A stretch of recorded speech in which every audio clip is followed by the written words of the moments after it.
நல்லா அருமையாக இருக்குது. அப்படியே குலோப் ஜாமுன் மாதிரி நல்லா அப்படியே ஜீராவில் நல்லா ஊறி குலோப் ஜாமுன் மாதிரி அந்த இனிப்பு, அந்த சுவை, பால் பண்ணு எப்படி இருக்கணுமோ அப்படியே இருக்குது. நல்லா அருமையாக இருக்குது, சூப்பராக இருக்குது. சாப்பிடுங்க. வணக்கம்.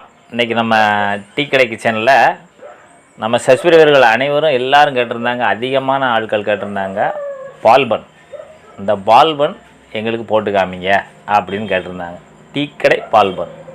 இன்றைக்கி நம்ம அந்த டீ கடை பால் பண்ணை எப்படி மாவு பிணையணும், எப்படி மாவு பிணைஞ்சி அதை எந்த அளவில் ஊற வச்சு அதோட என்னென்ன சேர்க்கணும், அதை ஜீரா எப்படி காய்ச்சணும், அதை திருப்பி அதை எண்ணெயில் எப்படி எடுத்து போடணும், அந்த மாதிரி பல விஷயங்களை நம்ம இன்றைக்கி பால் பன் செய்கிறதுல நம்ம நிறையா பார்க்க போகிறோம். இன்றைக்கி அந்த பால் பன் போடுறதை எப்படின்னு நம்ம பார்ப்போம். வாங்க வீடியோக்குள்ளே. இப்போ நம்ம பால் பன் போடுறதுக்கு மாவு பிணைய போகிறோம். மாவு பிணையிறதுக்கு 1/2 கிலோ மைதாவில் நம்ம பால் பன் போட போகிறோம். பால் பண்ணுக்கு முதல் ஒரு 200 எண்ணெய் ஊற்றிக்கிடணும். 150 ஜீனி, 100 ml புளிச்ச தயிர். அடுத்து நம்ம பேக்கரி வனஸ்பதி ஒரு ஸ்பூனு இந்த நல்லா மெல்ட் பண்ணி வச்சுக்கணும். அது கொஞ்சம் கெட்டியாக இருக்கும், அதை நம்ம மெல்ட் பண்ணி ஒரு ஸ்பூனு பேக்கரி வனஸ்பதி. இந்த சாதா டால்டா ஊற்றிடக்கூடாது, பேக்கரி வனஸ்பதி ஊற்றிக்கணும். இந்த அளவுக்கு சோடா உப்பு. ஆமாம், இது ஒரு 1/2 டீஸ்பூன் இருக்குது. 1/2 டீஸ்பூன் சோடா உப்பு. இப்போ நல்லா கலந்து விட்டுறணும். இப்போ இது எல்லாத்தையும் நல்லா கலந்து விட்டுட்டு 200 ml தண்ணி ஊற்றணும். தண்ணி ஊற்றி மறுபடியும் எல்லாத்தையும் நல்லா கலந்து விட்டுறலாம். அடுத்ததாக மைதா சேர்க்கணும். இந்த மைதாவை நீங்கள் நல்லா ஒரு தடவை சலிச்சிட்டு அதுக்கப்புறமா உள்ளே சேர்த்துக்கிறணும். இந்த மைதா சேர்த்துட்டு இது எல்லாத்தையுமே நல்லா ஒன்றா பிசைஞ்சு விட்டுறலாம். இதுக்கு மேலே எக்ஸ்ட்ரா தண்ணி சேர்க்க வேண்டாம், ஏன்னா இந்த அளவே கரெக்டான அளவு தான். நம்ம சேர்த்த மைதா எல்லாமே தண்ணியோட நல்லா ஒன்றா கலந்து வரணும். அதுக்காக நல்லா அடித்து பிசைஞ்சிக்கலாம். இப்போ நம்ம ஒரு 5 நிமிஷம் பிசைஞ்சாலே இந்த அளவுக்கு பதத்துக்கு வந்துடும். இந்த பதத்துக்கு வந்தவுடனே சுற்றி இருக்கிற அந்த வெள்ளை மாவு எதுவும் இல்லாத அளவுக்கு மொத்தமாக நல்லா கலந்து விட்டுருவோம்.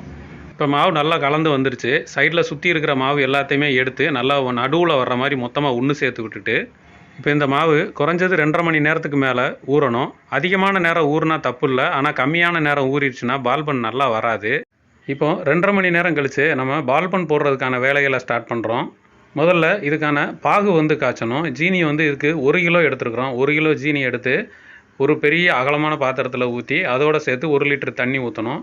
இதுக்கு பாகு பதமெல்லாம் எதுவும் தேவையில்லை. இந்த ஜீனி நல்லா தண்ணியோட கரைஞ்சாலே போதுமானது. அடுப்பை சிம்மில் வச்சுக்கிட்டு இதை அப்படியே கொஞ்சம் நேரம் கிண்டி விட்டுக்கிட்டே இருந்தாலே இந்த ஜீனி எல்லாமே அந்த தண்ணியில் நல்லா கரைஞ்சிரும்.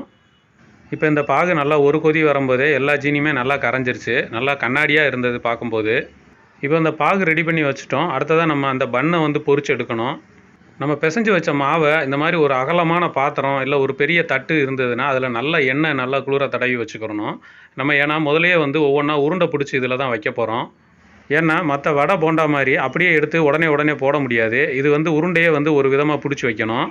இப்போ நம்ம பிசைஞ்சு வச்சுருக்கிற மாவை எடுத்து ஒரு கையில் உருட்டி புரோட்டாவுக்கு முட்டை எடுக்கிற மாதிரி ஒவ்வொரு பீஸாக எடுக்கணும்.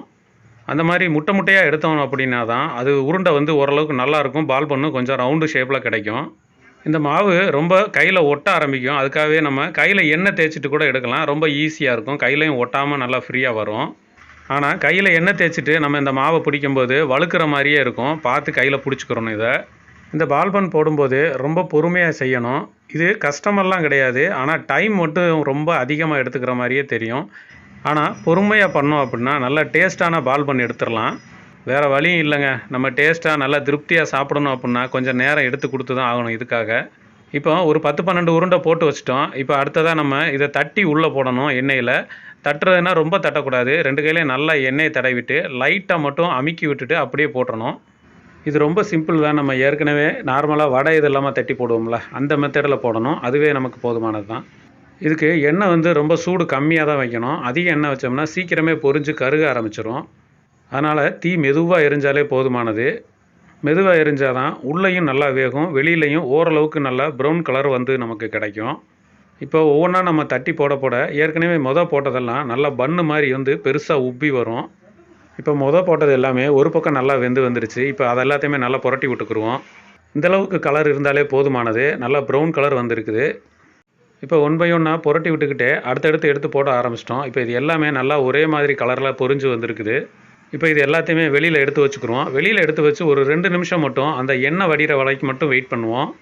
இப்போ நம்ம வெளியில் எடுத்து வச்ச பன்னு எல்லாமே கொஞ்ச நேரம் ஆறின உடனே அப்படியே எடுத்து நம்ம பாகில் ஜீராவில் போட்டுறணும். ரொம்ப நேரம் ஆறிடுச்சு அப்படின்னாலும் இந்த ஜீராவில் வந்து ஊறாது, உள்ளேயும் வந்து அந்த ஜீரா வந்து போகாது. அதுக்கு தான் நம்ம ஒரு 2 நிமிஷம் எடுத்துக்கிட்டாலே வந்து போதுமானது. 2 நிமிஷம் கழித்து எடுத்து அதை அப்படியே வந்து அந்த ஜீராவில் போட்டுட்டோம்.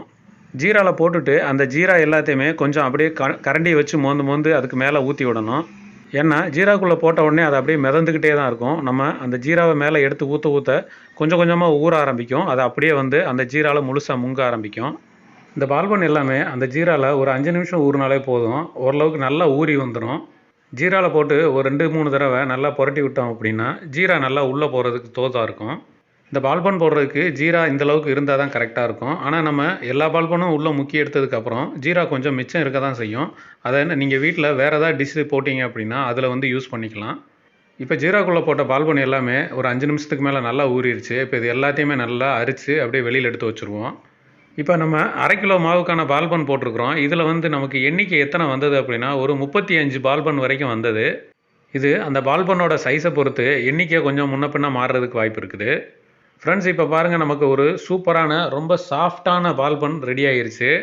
ஜீராலேருந்து எடுத்து ஒரு 5 நிமிஷம் மட்டும் ட்ரையாக விட்டுட்டு அதுக்கப்புறமா எடுத்து பிச்சு சாப்பிட்டு பார்த்தோம்னா அவ்வளோ அருமையான ஒரு டேஸ்ட்டு. உள்ளேயும் பார்த்தீங்கன்னா அப்படியே லேயராக பூ மாதிரி இருந்தது. பால்பனுக்கு உள்ளேயும் பார்த்தீங்கன்னா அந்த ஜீரா நல்லா ஊறி இருந்தது. அது சாப்பிட்றப்பமே பார்த்தீங்கன்னா அந்த டேஸ்ட்டு துண்டாக தெரிஞ்சது நமக்கு. நம்ம போட்ட இந்த அளவுகள்லையே கரெக்டாக நீங்களும் போட்டு பார்த்தீங்கன்னா நல்லா ஒரு பெரிய சைஸு குலோப் ஜாமுன் மாதிரி உங்களுக்கு வந்து பால்பன் கிடைக்கும். இந்த பால்பன் ப்ராசஸ் ஏற்கனவே நான் சொன்ன மாதிரி ரொம்ப டைம் மட்டும்தான் எடுத்துக்கிறோம். மற்றபடி உங்களுக்கு இது கஷ்டமெல்லாம் கிடையாது. அதனால் இன்றைக்கே வந்து நீங்கள் இதே மாதிரி பால்பனை போட்டு பார்த்து உங்கள் வீட்டில் உள்ள எல்லாரையும் அசத்துங்க. மறக்காமல் டேஸ்ட் எப்படி இருந்ததுன்னு சொல்ல மறந்துடாதீங்க. நம்ம அடுத்து ஒரு சூப்பரான டேஸ்ட்டான வீடியோவில் சந்திக்கலாம். தேங்க்யூ.